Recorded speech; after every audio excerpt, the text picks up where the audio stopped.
गच्छामि संघं शरणं गच्छामि सिक्खापदं समाधियामि।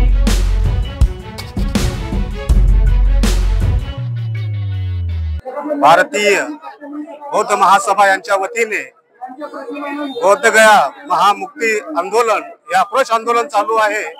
कारण जे बौद्धगया हे आहे हे तथागताची ज्ञानभूमी आहे आणि ही ज्ञानभूमी हे इतरांच्या ताब्यात असून हे बौद्धाच्या ताब्यात नाहीये। आणि आज या भारताची संस्कृती अशी आहे की जे ख्रिश्चन धर्माचे जे धर्मगुरू आहेत त्यांचे चर्च त्यांच्या ताब्यात आहेत, मुस्लिम धर्माचे जे धर्मगुरू आहेत हे मस्जिद त्यांच्या ताब्यात आहेत आणि हिंदू धर्माची देवळे सुद्धा हिंदू धर्माच्या ताब्यात आहेत। पण आज बौद्धाची ही काय म्हणतो आपण त्याला ज्ञानभूमी, एक तथागताला ज्ञान प्राप्त झालेली ही भूमी आज बौद्धाच्या ताब्यात नाही आणि याच्यामुळे हा आक्रोश हा निर्माण होत आहे।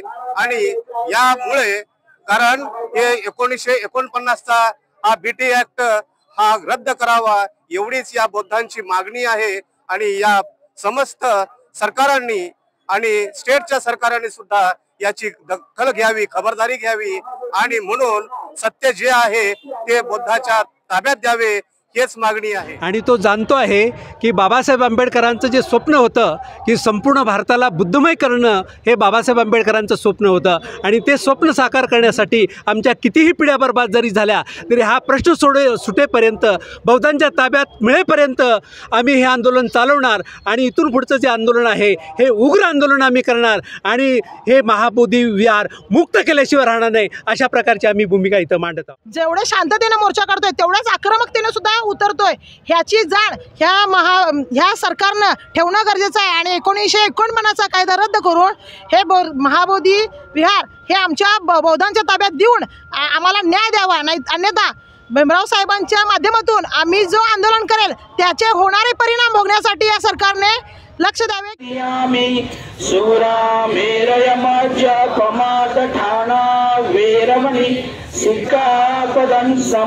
म्हणजे 3ऱ्या शतकापासून सम्राट अशोकाचं राज्य संपूर्ण देशभरामध्ये आणि संपूर्ण जगामध्ये आपल्याला माहीत आहे। तर हा कोल्हापूर जिल्हासुद्धा बौद्धमय होता, त्याचे बौद्ध अवशेष आजसुद्धा ब्रह्मपुरी या ठिकाणी सापडतात। तिथं आजही आपल्याला स्तूप आपल्याला पाहायला मिळतो। कोल्हापूर जिल्ह्याची ही या स्तूपाची जी नोंद आहे आपल्या सर्वांना माहीत असेल, या कोल्हापूर गॅजेटमध्ये नोंद आहे, पावला लेणीची नोंद आहे जे आहे। तर या 2 नोंदी आपल्याला या ठिकाणी कोल्हापूर गॅजेटमध्ये सापडतात। एवढं बौद्धांची जी साम्राज्य होतं ते बौद्धांचं साम्राज्य आणि बौद्ध लोक या ठिकाणी राहत होते हे आपल्या सर्वांना माहीत आहे। आणि त्यामुळं आज अनेक ठिकाणी कोल्हापूर जिल्ह्यामध्ये सुद्धा अनेक ज्या लेण्या त्या लेण्यांची पडझड झालेली आहे। हे त्वरित पुरातत्व विभागानं खरं तर त्याच्यावरती दखल घ्यायला पाहिजे। पुरातत्व विभागाचं ते काम आहे की जिथं जिथं अशा प्रकारे जे काही लेण्यांची मोडतोड होत आहे तिथं जाऊन त्यांनी आपले गाईड आहेत या गाईडच्या माध्यमातून किंवा जे काही प्रोटेक्शन त्याला द्यायचं ते द्यावं अशी आमची रास्त मागणी या मोर्चाच्या माध्यमातून सुद्धा आहे। कारण आमची सर्वांची मागणी ही न्यायिक आहे।